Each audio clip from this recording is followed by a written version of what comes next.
بسم اللہ الرحمن الرحیم۔ السلام علیکم۔ میرا نام زویا ہے۔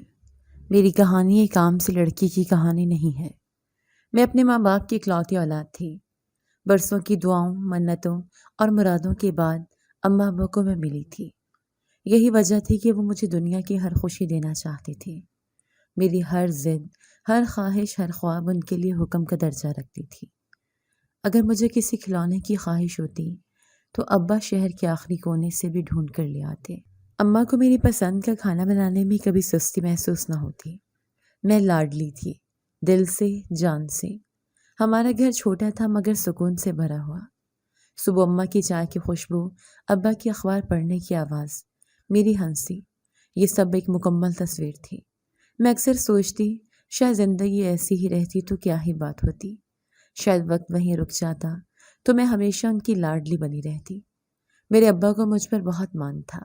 وہ کہا کرتے، میری بیٹی کسی لڑکے سے کم نہیں۔ اور اماں، وہ تو مجھے شہزادی کہتی تھی۔ ہر بات میں میری طرفداری کرتی۔ اگر میں کوئی بات غلط بھی کرتی تو اماں بس ایک ہی کہتی، زویا ہے نا، اسے سمجھ آ جائے گی، دل کی صاف ہے میری بچی۔ اس دن میری سالگرہ تھی۔ میں فرسٹ ایئر کی اسٹوڈنٹ تھی۔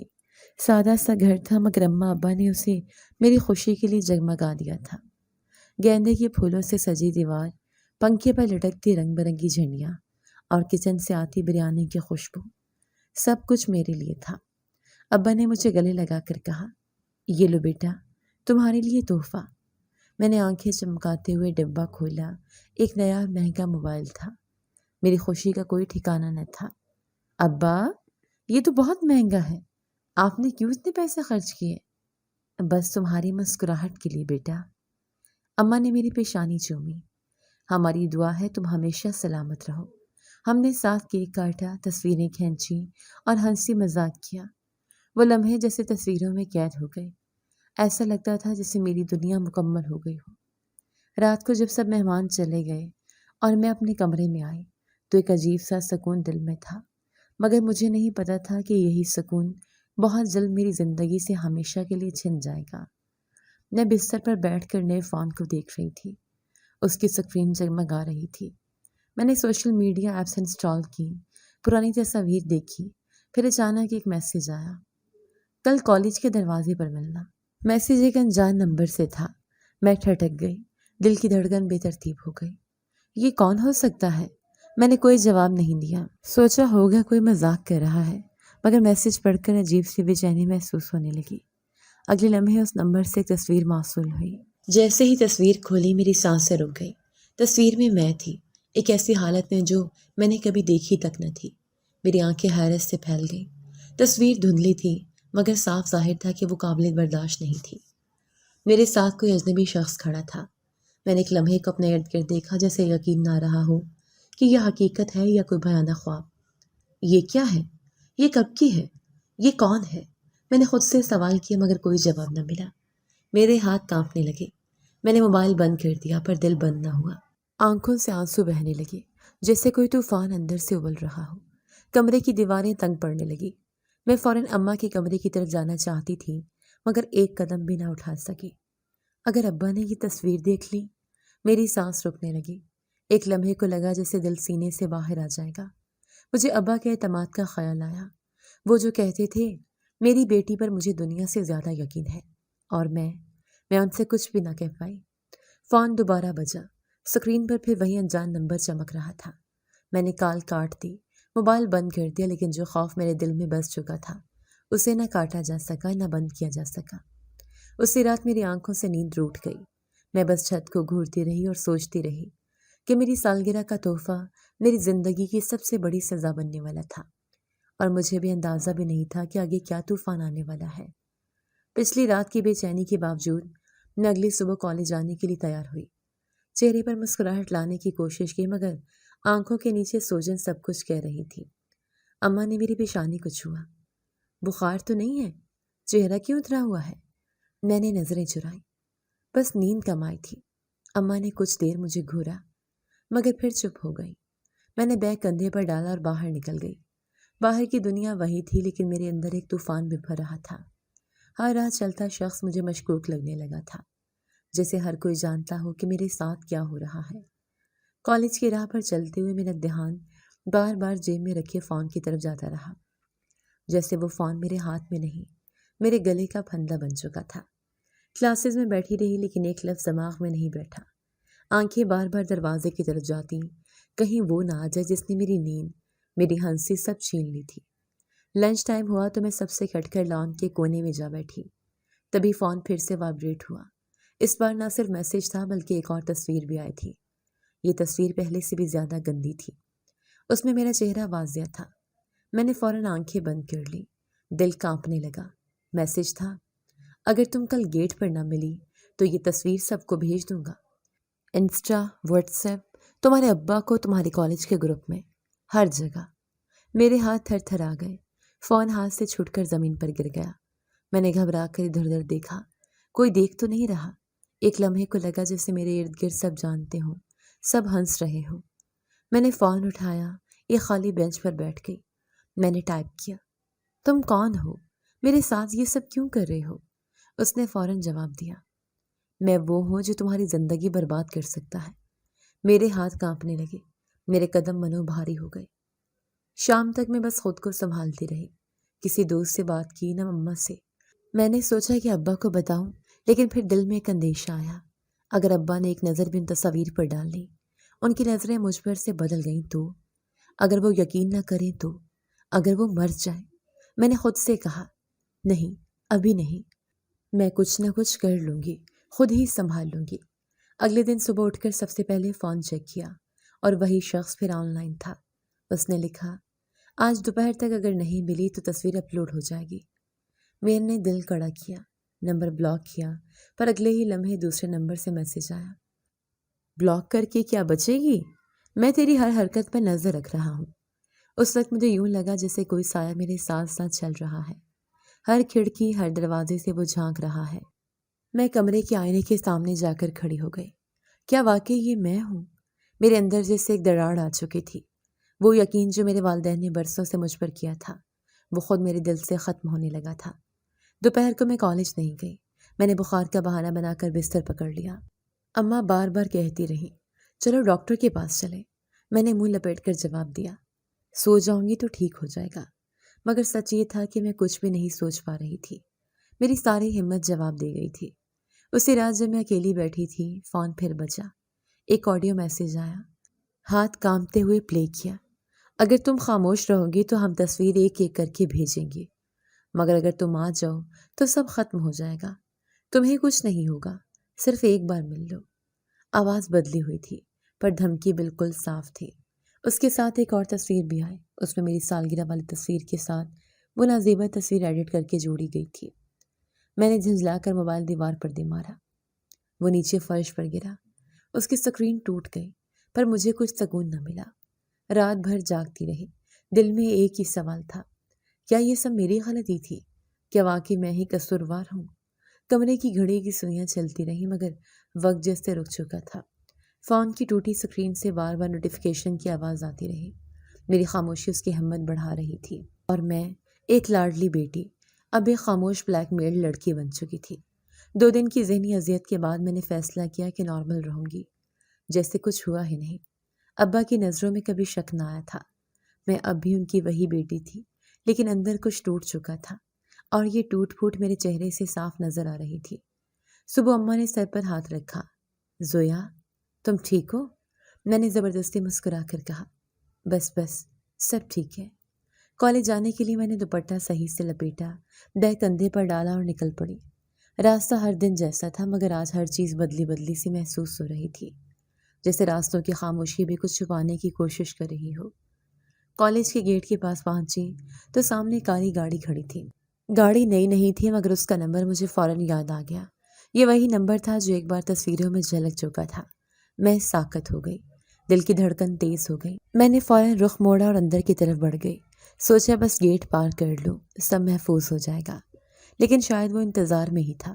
ابھی میں نے گیٹ کے پاس قدم رکھا ہی تھا کہ کسی نے پیچھے سے میری کلائی پکڑ لی۔ میں چیخنا چاہتی تھی، مگر کسی چیز نے میرے منہ کو دبا لیا۔ آنکھوں کے سامنے اندھیرا چھا گیا۔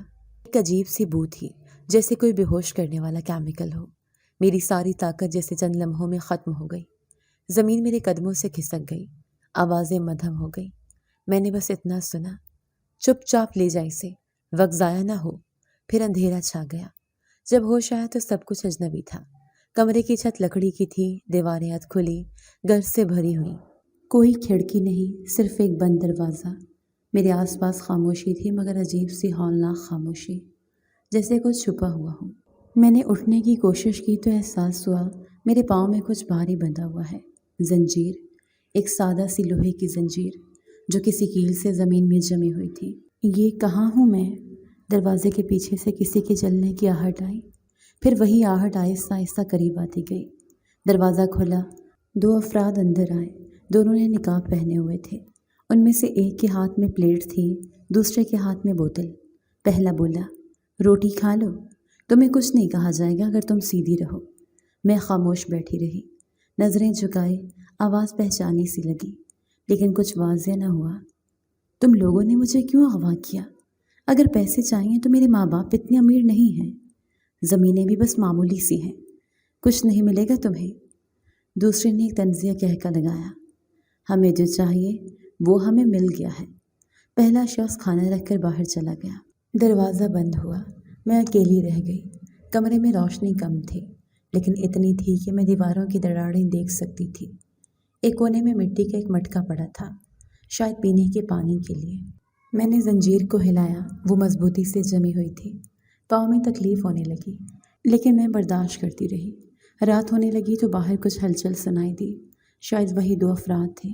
ایک لمحے کو لگا جیسے وہ میرے بارے میں بات کر رہے ہوں۔ میں دیوار سے کان لگا کر سننے کی کوشش کرنے لگی۔ کل اسے آگے بھیجنا ہے؟ نہیں، ابھی وقت نہیں آیا، انتظار کرو، جب وقت آئے گا تو سب ہوگا۔ میرے بدن میں جھرجھری دوڑ گئی۔ آگے بھیجنا کیا مطلب تھا؟ کیا وہ مجھے کسی اور کے حوالے کرنے والے تھے؟ میں نے مٹکا زور سے زمین پر پھینک دیا، آواز گونجی، دروازہ فوراً کھلا، وہی شخص اندر آیا۔ چپ رہو، تمہیں کچھ نہیں ہوگا، بس عقل سے کام لو۔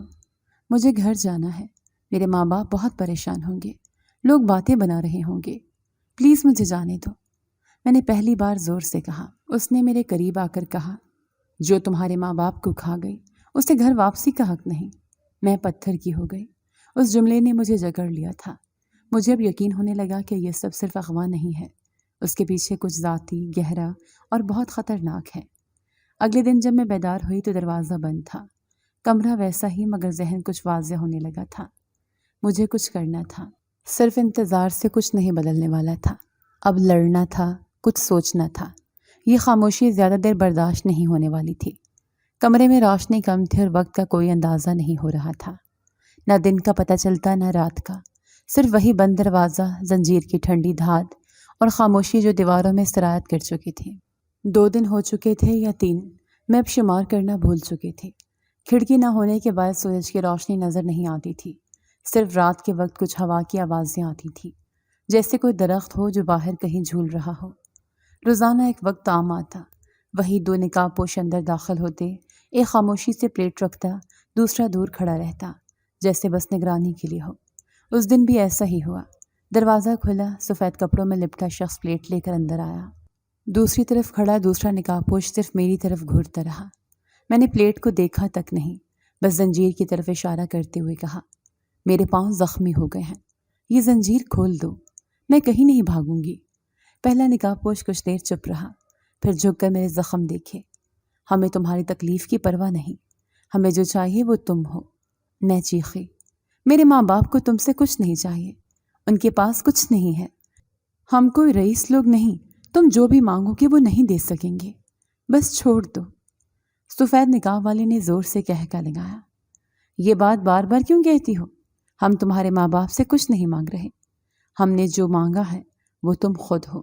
سونے کی چڑیا ہاتھ آ گئی ہے، ایسے نہیں اڑنے دیں گے۔ میرے حلق سے آواز نہ نکلی۔ دوسرا نقاب پوش خاموش کھڑا رہا، جیسے ہر بات سنے بغیر ہی جانتا ہو، جیسے میرے خوف، میری بے بسی اس کے لیے کوئی نئی بات نہ ہو۔ اس بار جب وہ دروازہ بند کرنے لگا تو میں نے پھر کوشش کی، تمہیں اللہ کا واسطہ مجھے جانے دو، میرے ابا بیمار ہو سکتے ہیں، میری ماں، وہ برداشت نہیں کر سکیں گی۔ نقاب پوش رکا، دروازے کے قریب کھڑا رہا، پھر صرف اتنا بولا، جو لوگ تمہارے لیے رو رہے ہیں وہ کل تمہارا نام لینا بھی چھوڑ دیں گے۔ دروازہ بند ہوا۔ کمرے میں اندھیرا مزید گہرا ہو گیا۔ کچھ دیر بعد شاید شام کے وقت باہر سے کچھ آوازیں آئیں۔ وہ لوگ کسی سے فون پر بات کر رہے تھے۔ میں کان لگا کر سننے لگی۔ ہاں، سب بندوبست ہو چکا ہے۔ نہیں، ابھی نہیں، بس 2 دن اور۔ دوسری طرف کی آواز سنائی نہیں دی، لیکن اندازہ ہو گیا کہ یہ سب کوئی معمولی بات نہیں، کچھ اور بڑا ہونے والا تھا۔ میں نے چادر سر پر لی، کمرے کے کونے میں بیٹھ گئی۔ زنجیر سے تھوڑی دوری پر مٹی کا برتن رکھا تھا جس میں تھوڑا پانی تھا۔ میں نے ایک گھونٹ پیا، پھر خاموش ہو گئی۔ صبح کے قریب پھر وہی آوازیں۔ دروازے کے پاس کچھ کھٹکھٹاہٹ ہوئی، شاید کوئی نئے ہدایت دی جا رہی تھی۔ دوپہر میں جب وہ آئے، اس بار صرف ایک نقاب پوش اندر آیا، وہی سفید لباس والا۔ اس نے بیٹھتے ہی کہا، اگر تم نے تعاون نہ کیا تو انجام اچھا نہیں ہوگا۔ میں نے خود کو سنبھالتے ہوئے کہا، کیا کرو گی؟ میری تصویر پہلے تم لوگوں نے بگاڑ دی، میری زندگی تباہ ہو گئی ہے، اب تم اور کیا برباد کرو گے؟ اس کے چہرے پر لمحے بھر کو خاموشی چھا گئی، پھر اس نے سرد لہجے میں کہا، تباہی ابھی شروع ہوئی ہے، تم صرف مہرا ہو، اصل کھیل تمہیں نہیں سمجھ آ سکتا۔ وہ اٹھا اور دروازے کی طرف بڑھا۔ میں نے ہمت کر کے کہا، تمہارا خدا پر ایمان نہیں؟ کسی کی بیٹی کو یوں قید کر کے کیا تم چین سے سو سکو گے؟ اس نے پلٹ کر میری طرف دیکھا۔ ہم نے بہت کچھ کھویا ہے، اب جو چاہیں گے لے کر رہیں گے۔ دروازہ بند ہوا اور میں تنہا رہ گئی۔ زنجیر سے بندھی ایک کمرے میں قید، صرف سانس لینے کی آزادی باقی تھی۔ مگر اب میں نے خود سے وعدہ کیا، اگر یہ کھیل ختم ہونا ہے تو میری مرضی سے ہوگا۔ اس رات پہلی بار میں نے دیوار پر لگے کیل کو غور سے دیکھا۔ کچھ پل بعد میں نے زنجیر کو تھوڑا سا ہلایا، دیکھا وہ کتنی گہری ہے۔ میرے ہاتھ زخمی ہو گئے، لیکن میں چپ رہی۔ بھاگنے کا وقت شاید ابھی نہیں آیا تھا، لیکن میں نے طے کر لیا تھا، اب خاموشی نہیں، اب انتظار نہیں، اب کچھ نہ کچھ کرنا ہوگا۔ زنجیر میں جکڑا وجود، ایک ہی جگہ پر بیٹھے بیٹھے سوج چکے پیر، دیواروں سے بات کرتی آنکھیں، سب کچھ جامد ہو چکا تھا، مگر میرے اندر کی آگ اب راکھ ہونے سے انکار کر چکی تھی۔ آج میں نے کھانے کی پلیٹ کو ہاتھ تک نہ لگایا۔ نقاب پوش روز کی طرح آیا، روٹی رکھی، پانی کا جگ رکھا اور پیچھے مڑا۔ میں نے ایک ٹھنڈی سانس لے کر کہا، زخم دیکھو میرے پاؤں کی، کیا قیدی بھی انسان نہیں ہوتا؟ اس نے پلٹ کر میری طرف دیکھا، کچھ کہے بغیر دروازہ بند کر گیا۔ میں جانتی تھی وہ بولتا کم ہے مگر سنتا سب ہے۔ اس دن کچھ الگ سا محسوس ہو رہا تھا۔ دروازے کے نیچے سے تھوڑی سی روشنی آ رہی تھی، شاید باہر کا کوئی بلب خراب ہو گیا تھا، یا ہو سکتا کسی نے غلطی سے کھڑکی تھوڑی سی کھلی چھوڑ دی ہو۔ میں نے خود کو گھسیٹ کر کمرے کے کونے تک پہنچایا، جہاں ایک پرانا سا کپڑا پڑا تھا۔ اس میں کچھ وزن تھا، شاید کوئی چھوٹا سا اوزار۔ میں نے ہاتھوں سے اسے کھولا۔ ایک پرانا چاقو، شاید کسی نے یہ جان بوجھ کر چھوڑا تھا، یا خدا کی طرف سے کوئی اشارہ تھا۔ زنجیر کی طرف دیکھا، یہ چاقو اس کے لیے کافی نہیں تھا، لیکن میرے پاس اب وقت نہیں تھا۔ رات دیر تک میں جاگتی رہی، دیوار سے لگ کر آوازوں پر دھیان دیتی رہی۔ باہر قدموں کی چاپ ختم ہو گئی تھی، ہر طرف خاموشی تھی، صرف پنکھے کی خفیف سی آواز اور کمرے کے کونے میں رینگتی چھپکلی کی حرکت۔ میں نے ہمت کی اور زنجیر کے قفل کو چاقو سے چھیڑنے لگی۔ قفل پرانے دھات کا تھا، ایک کنارے سے تھوڑا سا زنگ آلود بھی۔ 3 بار چاقو پھسل گیا، ایک بار ہاتھ بھی کٹ گیا، لیکن چوتھی بار ایک ہلکی سی آواز آئی، کلک۔ زنجیر ڈھیلی ہو گئی، دل کی دھڑکن جیسے پوری چھت کو سنائی دے رہی تھی۔ میں نے آہستہ سے قدم اٹھایا، دروازے کی طرف نہ جا کر کھڑکی کے قریب گئی، جہاں ایک پرانا ٹین کا پردہ لٹکا تھا۔ جب میں نے کھڑکی کو ہلایا تو حیرت ہوئی، یہ لاک نہیں تھی، بس کسی نے اینٹ سے روک رکھی تھی۔ میں نے اینٹ ہٹائی، کھڑکی کھلی اور باہر کی سرد ہوا چہرے سے ٹکرائی۔ نیچے ایک چھوٹا سا صحن تھا، ایک طرف لکڑی کی پرانی سیڑھی پڑی تھی۔ میں نے اندازہ لگایا اگر کودوں تو شاید چوٹ لگے، لیکن رکنا موت تھی۔ چادر کو لپیٹا اور آہستہ سے نیچے کود گئی۔ پیر مڑا، درد ہوا، مگر وقت نہیں تھا۔ میں بھاگنے کی بجائے دیوار کے ساتھ ساتھ جھک کر چلنے لگی۔ دور ایک دروازہ نظر آیا، لوہے کا لیکن اد کھلا۔ دروازے کے قریب پہنچے ہی تھی کہ کسی کے قدموں کی آہٹ سنائی دی۔ وہی نقاب پوش شاید پہرا دے رہا تھا۔ میں ساکت ہو گئی۔ وہ ایک پرانی کرسی پر بیٹھا تھا، نقاب چہرے پر، ہاتھ میں لاٹھی، اس کے برابر میں پھولوں کا ایک چھوٹا سا ٹوکرا رکھا تھا، اور وہ شاید نیند میں تھا۔ میرے ہاتھ میں اب بھی وہ چاقو تھا جو میں نے اپنے دوپٹے میں چھپا رکھا تھا۔ میں نے قدم آہستہ آہستہ آگے بڑھائے، جیسے کوئی سایہ زمین پر سرکتا ہو۔ تبھی اس نے انگڑائی لی اور کروٹ بدلی۔ میں ایک دم رکی، چند لمحے ساکت رہی، پھر ایک سانس لے کر آگے بڑھی۔ جیسے اس کے قریب پہنچی وہ چونک گیا۔ میں نے فوراً چاقو نکالا اور بازو پر مار دیا، پوری طاقت سے نہیں، صرف اتنا کہ وہ ہٹ جائے۔ آہ! اس کی چیخ نکلی۔ وہ کرسی سے گرا۔ میں بھاگ نکلی۔ دروازے سے باہر نکلی تو سامنے ایک سنسان راستہ تھا۔ اندھیرا تھا، شاید آدھی رات کا وقت تھا۔ میں سیدھا دوڑی، بغیر پیچھے دیکھے۔ 10 منٹ دوڑنے کے بعد ایک ٹرک کی آواز سنائی دی۔ میں نے ہاتھ ہلایا، چیخی، رکو، خدا کے لیے رکو! ڈرائیور نے گاڑی روکی۔ ایک بابا جی تھے، سفید داڑھی والے۔ میں رو رہی تھی، ہانپ رہی تھی، چہرہ مٹی سے بھرا ہوا۔ بیٹی، کیا ہوا؟ بس گھر جانا ہے، مجھے یہاں سے لے جائیں پلیز۔ انہوں نے دروازہ کھولا۔ آؤ بیٹھو، اللہ کے حوالے۔ میں ان کے ساتھ گاڑی میں بیٹھ گئی۔ گاڑی دھیرے دھیرے آگے بڑھنے لگی۔ پیچھے اندھیرے میں وہ نقاب پوش کرسی سے اٹھ رہا تھا۔ اس کے بازو سے خون بہہ رہا تھا اور وہ آہستہ سے بڑبڑا رہا تھا۔ تم بچ کے نہیں جا سکتی زویا۔ گاڑی اندھیرے میں کچے راستے پر ہچکولے کھاتی آگے بڑھتی رہی۔ بابا جی نے زیادہ کچھ نہیں پوچھا، بس کبھی کبھار آئینے میں مجھے دیکھ لیتے۔ میرے پاس کہنے کو کچھ تھا بھی نہیں۔ میں بس بیٹھے بیٹھے کھڑکی کے پار خلا میں دیکھتی رہی۔ ذہن میں ایک ہی بات گونجتی رہی، گھر۔ پہلا سگنل آیا تو میں نے بابا جی سے فون مانگا۔ ہاتھ کانپ رہا تھا، نمبر ڈائل کرتے انگلیاں بار بار غلطی کر رہی تھیں۔ کال ملی مگر کوئی جواب نہ آیا۔ دوبارہ ملایا، تیسری بار فون بند ملا۔ بابا جی پلیز تھوڑا تیز چلا لیں۔ بیٹی فکر نہ کرو، تھوڑی دیر میں پہنچ جائیں گے۔ گھر کا محلہ آتے ہی دل کی دھڑکن بے قابو ہو گئی۔ وہی گلی، وہی در و دیوار، مگر کچھ بدل چکا تھا، جیسے فضا میں کوئی بوجھ لٹک رہا ہو۔ گاڑی کے رکنے سے پہلے میں دروازہ کھول چکی تھی۔ ننگے پاؤں، بکھرے بال، چاک چادر، میں بھاگتے ہوئے گلی میں داخل ہوئی۔ دروازے کے سامنے ہجوم تھا، عورتوں کی سسکیاں، مردوں کی سرگوشیاں، سفید چادریں اور دیوار سے لگے 2 چرپائیاں۔ میں دروازے میں پہنچی تو ایک دم خاموشی چھا گئی۔ ہر نظر مجھ پر جم گئی۔ آ گئی منحوس! یہ پہلا جملہ میرے کانوں میں پڑا۔ دیکھو 3 دن عیاشی کر کے لوٹی ہے اور ادھر ماں باپ ختم ہو گئے۔ کسی نے کہا، یہی لڑکیاں ماں باپ کو لے ڈوبتی ہیں۔ میں ان سب کی باتیں سنتے اندر گئی۔ اماں کو ڈھونڈا، ابا کو پکارا، پر جو ملا وہ زمین پر سفید چادر میں لپٹا وجود تھا۔ ابا! آواز رک گئی، زبان جیسے بند ہو گئی، قدم وہیں کے وہیں جم گئے۔ کسی عورت نے میرے کندھے پر ہاتھ رکھا۔ دل کے دورے سے گئے تمہارے ابا؟ دوسرا دن ہے آج، اور تم کہاں تھیں؟ میں نے لب کھولنے چاہے، کچھ بتانا چاہا مگر آواز نہ نکلی۔ میں بس جھک کر ابا کے پاؤں سے لپٹ گئی۔ یہ کیا ہو گیا ابا؟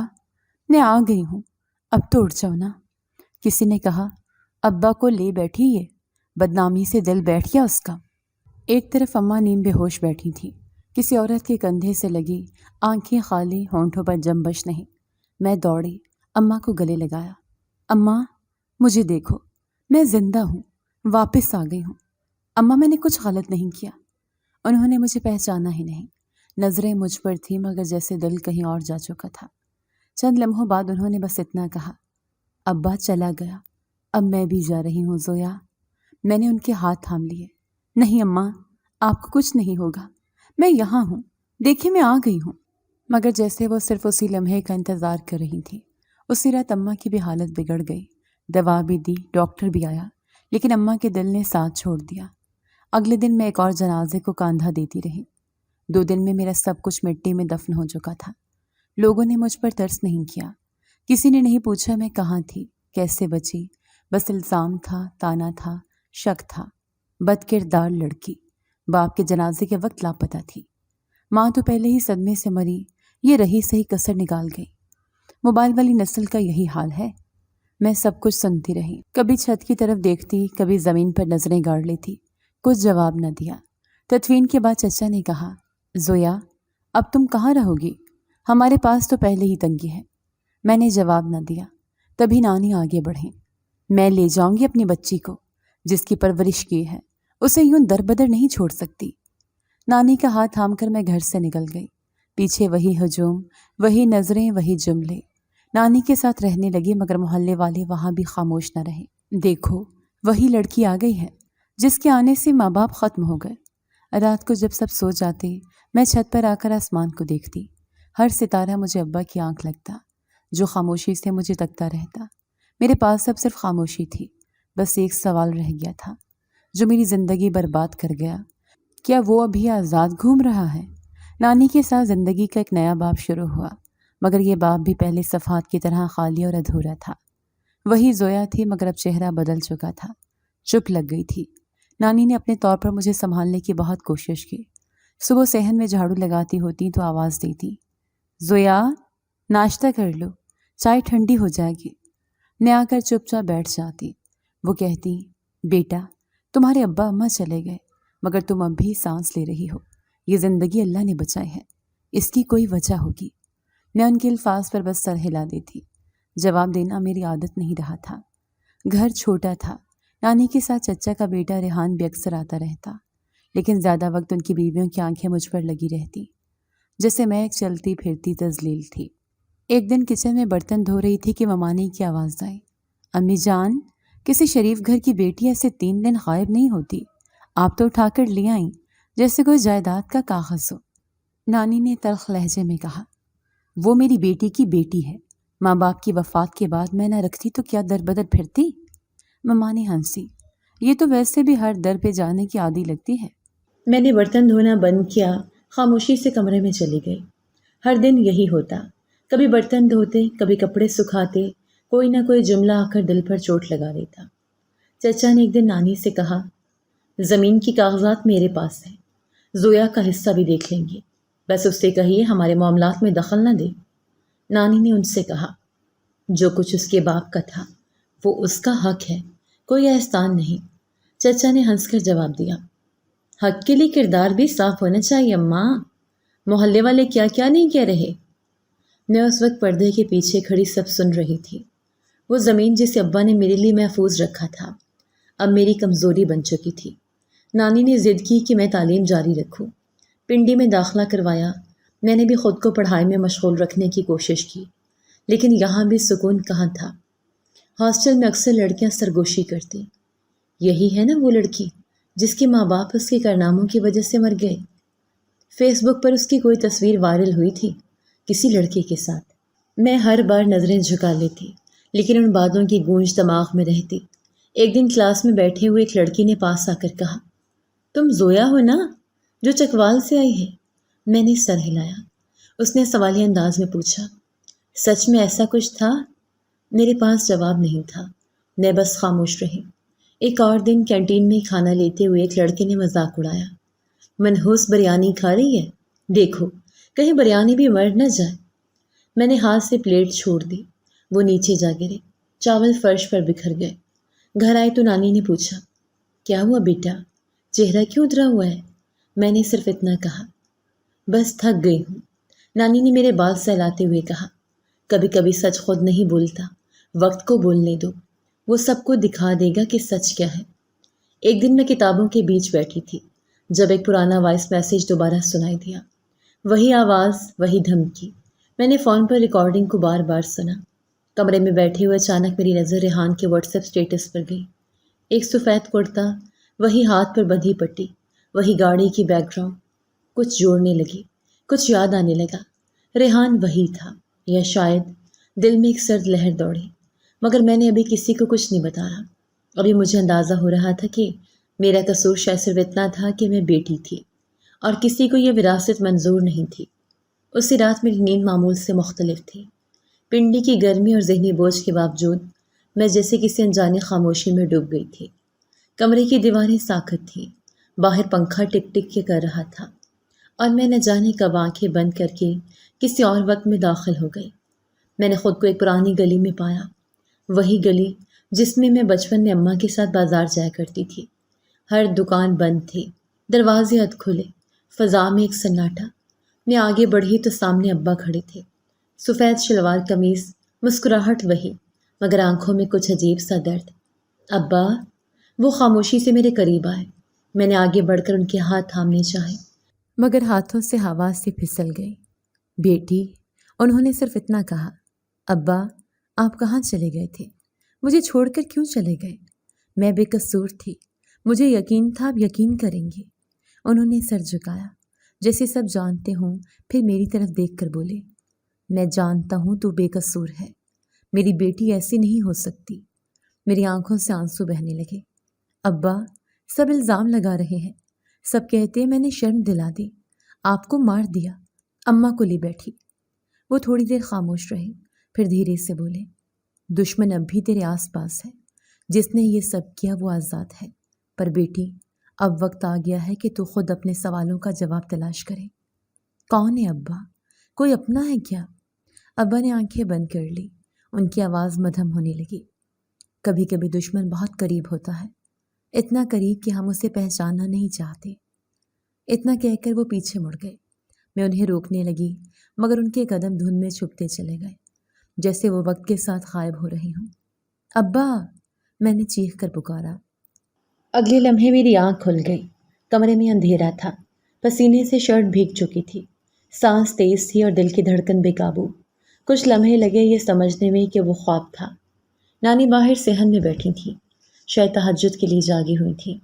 میں چپ چاپ واش روم کی طرف چلی گئی، پانی کے چھینٹے منہ پر مارے، لیکن خواب کی بازگشت دماغ سے نہ نکلی۔ صبح ناشتے پر نانی نے دیکھا کہ میری آنکھیں سوجی ہوئی ہیں۔ کیا ہوا زویا؟ نیند ٹھیک نہیں آئی؟ بس کچھ خواب آئے تھے۔ خواب کیسا؟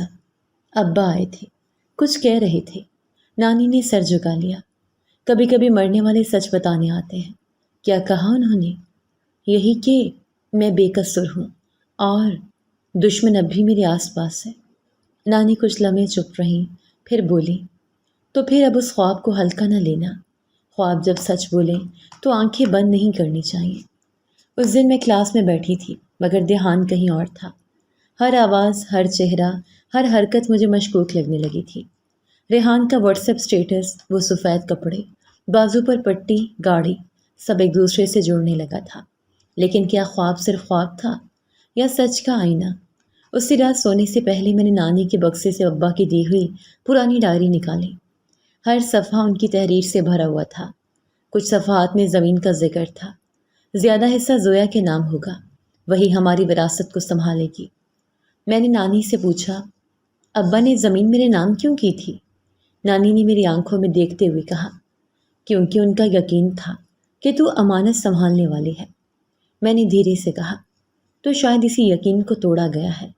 اب میرے پاس وقت کم تھا اور سوال زیادہ، پر یہ خواب صرف خواب نہیں رہا تھا، یہ اب میری لڑائی کا آغاز تھا۔ اس دن نانی حسب معمول صحن میں کپڑے سکھا رہی تھی۔ میں اندر بیٹھ کر ڈائری کے چند اور صفحات پلٹ رہی تھی جب دروازے پر ہلکی سی دستک ہوئی۔ نانی نے قریب جا کر دروازہ کھولا۔ ارے ریحان، تم اس وقت؟ ریحان اندر داخل ہوا۔ ہاتھ میں ایک بڑا سا ڈبہ تھا جس سے بھاپ اٹھ رہی تھی۔ بس اماں نے کہا تھا زویا کو بریانی پسند ہے تو تمہارے لیے بھیج دی۔ وہ سیدھا نانی کی طرف بڑھا، پھر میری طرف دیکھا۔ کیا حال ہے زویا؟ میں نے سر ہلایا۔ کوئی خاص رد عمل ظاہر نہیں کیا۔ وہ صوفے پر بیٹھ گیا۔ نانی نے ڈبہ لے کر کچن میں رکھا۔ بیٹا، شکریہ کہنا اماں کو، تمہارا آنا اچھا لگا۔ زویا بہت دنوں سے چپ ہے، اسی لیے تو آیا ہوں، سوچا مل لوں۔ اس کی نظر چند لمحوں کے لیے میرے چہرے پر رکی، پھر فوراً نیچے ہٹ گئی۔ میں نے کوشش کی کہ بات معمول پر ہی رہے، لیکن ایک لمحے کو میری نظر اس کے بازو پر پڑی۔ سفید شلوار قمیص پہنی ہوئی تھی، آستین کوہنی تک چڑھی ہوئی، لیکن آستین کے قریب ایک ہلکا سا کٹا ہوا کپڑا تھا۔ نیچے پٹی بندھی ہوئی تھی، جیسے کوئی حالیہ زخم ہو۔ پٹی پر پرانا سا دھبا بھی دکھائی دے رہا تھا، جو صاف خون کا نشان تھا۔ میرا دل دھڑکا۔ میں نے فوراً نظر ہٹا لی، لیکن اب میرے ذہن میں وہ خواب گونجنے لگا۔ دشمن تیرے آس پاس ہے۔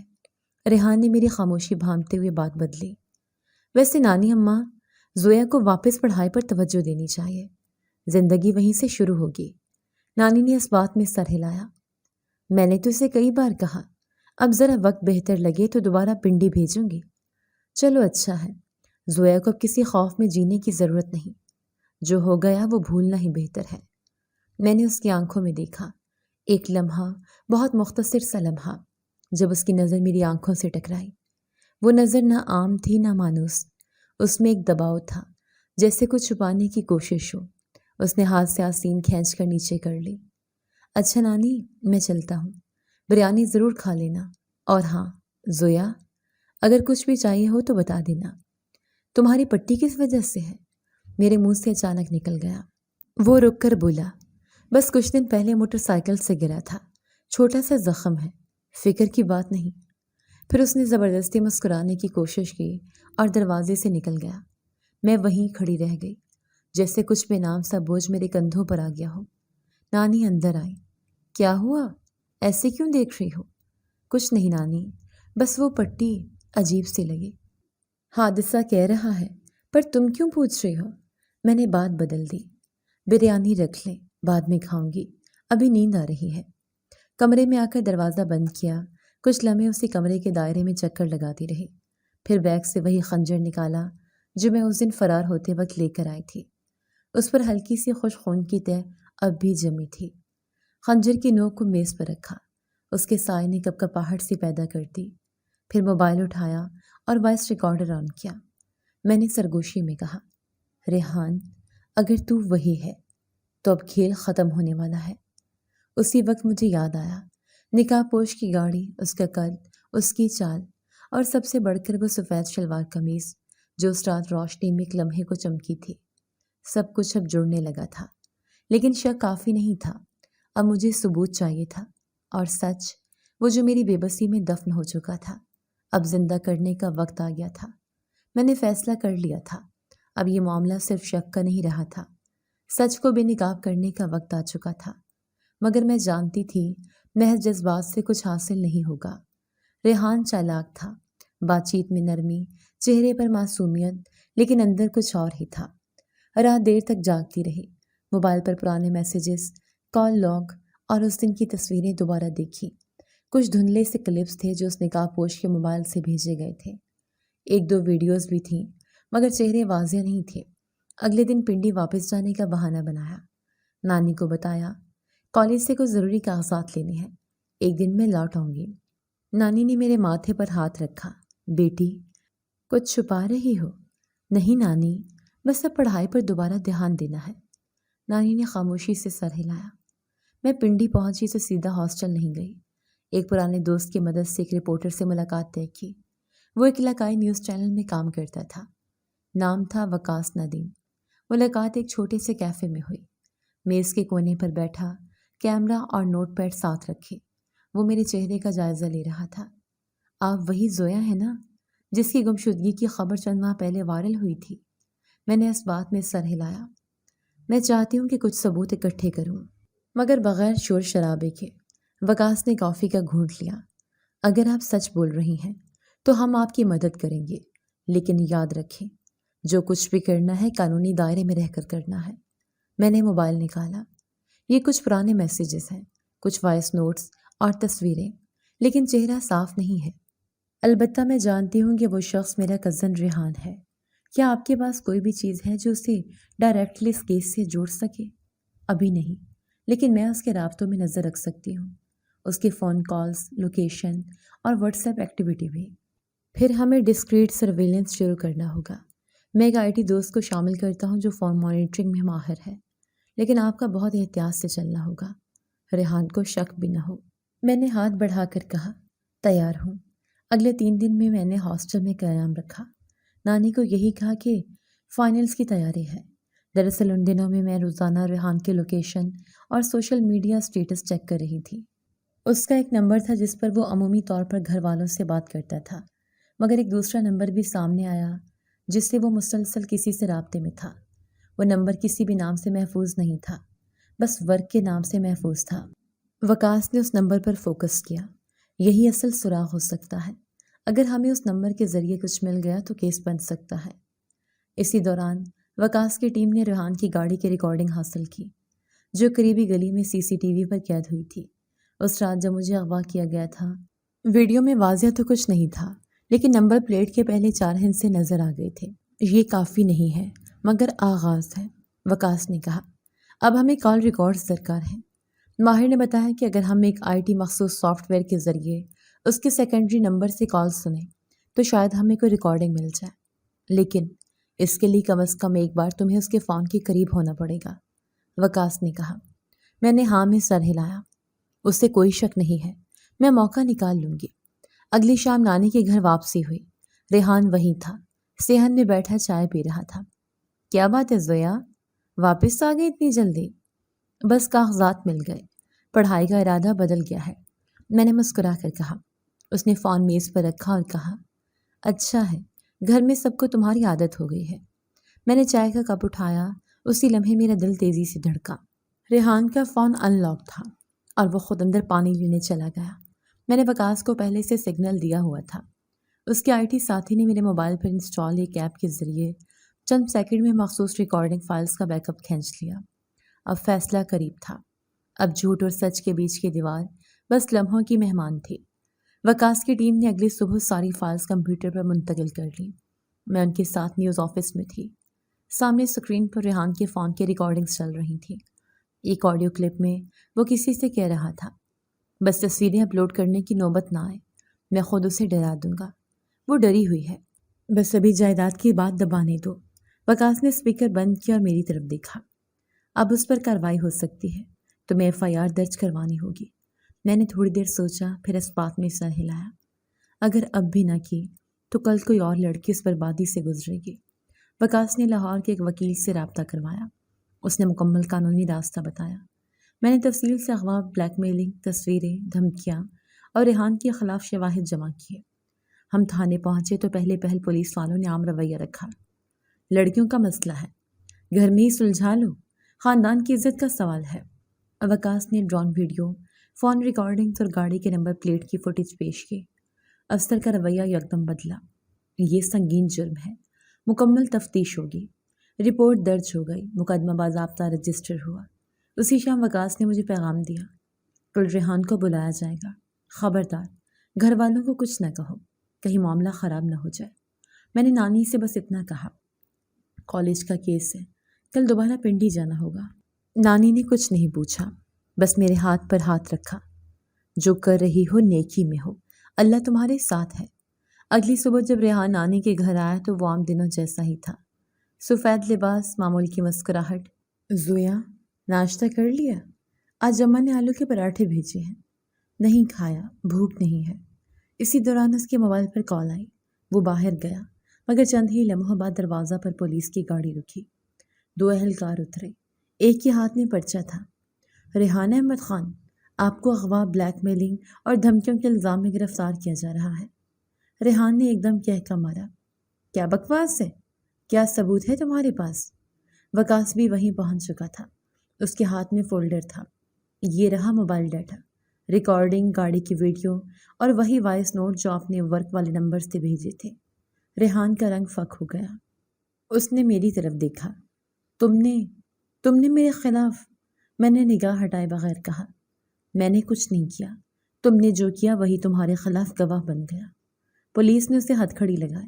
ریحان کی چیخ سنائی دی، یہ سب زمین کے لیے کیا؟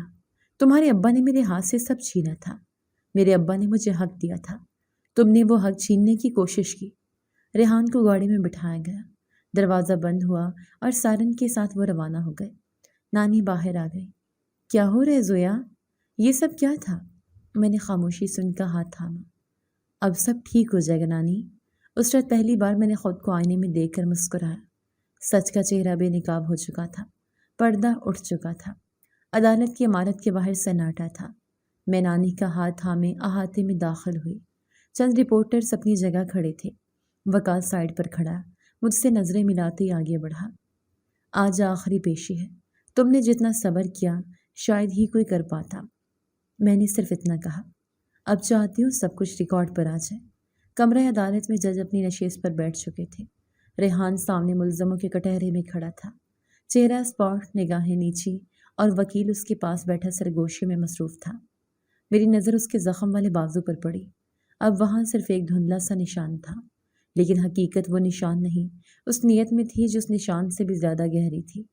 مجھے گواہ کے طور پر بلایا گیا۔ میں کرسی پر بیٹھی، سامنے جج، وکلا، رپورٹرز اور عدالت کے دوسرے لوگ، مگر میری نظریں بس ایک مقام پر جمی تھی، انصاف۔ اپنا بیان دے۔ کورٹ کلرک کی آواز ابھری۔ میں نے گہرا سانس لیا۔ میرا نام زویا ہے۔ کچھ ماہ پہلے مجھے کالج سے اغوا کیا گیا، مجھے ایک ویران جگہ پر لے جایا گیا، میری تصاویر سے بلیک میل کیا گیا، میرے والد کو صدمے سے دل کا دورہ پڑا، اور میری والدہ بھی چند دن بعد دنیا سے چلی گئی۔ کیا آپ بتا سکتی ہیں کہ آپ کو کس نے اغوا کیا؟ جی، میرے کزن ریحان احمد خان نے۔ میں نے اس کی طرف دیکھے بغیر کہا۔ عدالت میں ہلکی سی سرگوشی کی آواز اٹھی۔ جج نے سخت لہجے میں کہا، خاموشی اختیار کریں۔ میں نے سلسلہ جاری رکھا۔ اس نے جائیداد کے لالچ میں مجھ سے رشتہ کرنے کی کوشش کی۔ جب میرے والد نے انکار کیا تو اس نے مجھے سبق سکھانے کی ٹھان لی۔ تصویریں ایڈٹ کی گئیں، جعلی ویڈیوز بنائی گئیں اور آخر کار مجھے اغوا کر کے ایک سنسان مقام پر قید رکھا گیا۔ آپ کے پاس اس الزام کے ثبوت موجود ہیں؟ جی، phone calls, voice recording, CCTV footage اور وہ خنجر جس پر اس کے خون کا نمونہ موجود ہے۔ جج نے پروسیکیوشن کو شواہد عدالت میں جمع کرانے کا حکم دیا۔ وہ سب کچھ فائلز کی صورت میں سامنے رکھا گیا۔ ریحان کے وکیل نے اپنی باری پر کہا، یہ سب سازش ہے۔ لڑکی کا کوئی ذاتی جھگڑا ہو سکتا ہے، جذباتی مسئلہ ہو سکتا ہے، خاندان کو بدنام کرنے کی کوشش ہو سکتی ہے۔ جج نے سوال کیا، ملزم کیا کہنا چاہے گا؟ ریحان کچھ دیر چپ رہا، پھر نظریں اٹھا کر بولا، میں صرف زمین لینا چاہتا تھا، بدلہ لینا چاہتا تھا۔ یہ کبھی میری نہیں بن سکی، تو میں نے سوچا اسے سب کچھ چھین لوں۔ کمرے میں خاموشی چھا گئی۔ جج نے فیصلہ محفوظ کیا۔ 2 دن بعد جب دوبارہ کمرہ عدالت میں پیشی ہوئی، جج نے فیصلے کا اعلان کیا۔ ریاست بمقابلہ ریحان احمد خان، اغوا، بلیک میلنگ، ہراسانی اور ذہنی اذیت دینے کے تمام الزامات ثابت ہوتے ہیں۔ عدالت ملزم کو 7 سال قید بامشقت کی سزا سناتی ہے۔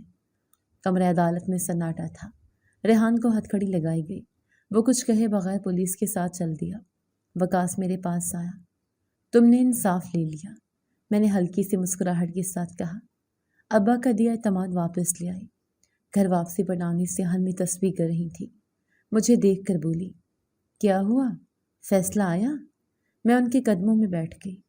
آپ کی تربیت جیت گئی نانی۔ محلے کے لوگ اب آ کر سلام کرتے تھے، راستے میں دیکھ کر ہاتھ جوڑتے، کچھ نے آ کر معذرت بھی کی۔ ہمیں اندازہ نہیں تھا بیٹی، تم بہت بہادر نکلی۔ نانی نے سب کو چائے پر بلایا، کہا، میری زویا نے جو سہا وہ کوئی سہتا تو شاید زندہ بھی نہ بچتا۔ اس رات میں قبرستان گئی، وہی خاموش راستہ، وہی 2 قبریں جن کے پاس میں اکثر چپ بیٹھا کرتی تھی۔ میں نے ابا اماں کی قبروں پر پھول رکھے، دونوں کے درمیان بیٹھ کر دھیرے سے کہا، ابا اماں، آپ کی بیٹی اب کسی سے نہیں ڈرتی۔ ہوا خاموش تھی، مگر میں نے محسوس کیا جیسے وہ دونوں سن رہے ہوں۔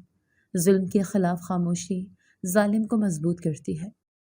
جی تو دوستو، کیسی لگی آپ کو ہماری آج کی کہانی؟ اپنی رائے کا اظہار ہمارے کمنٹس باکس میں ضرور کیجیے گا، اور اگر آپ کو ہماری ویڈیو پسند آئی ہے تو کر لیجیے ہمارے چینل کو سبسکرائب، ویڈیو کو لائک اور بیل آئیکن لازمی پریس کر لیجیے تاکہ ہر نئی آنے والی ویڈیو کا نوٹیفیکیشن آپ کو بر وقت موصول ہو سکے۔ ملتے ہیں ایسی ہی ایک سبق آموز کہانی کے ساتھ، تب تک کے لیے اللہ نگہبان۔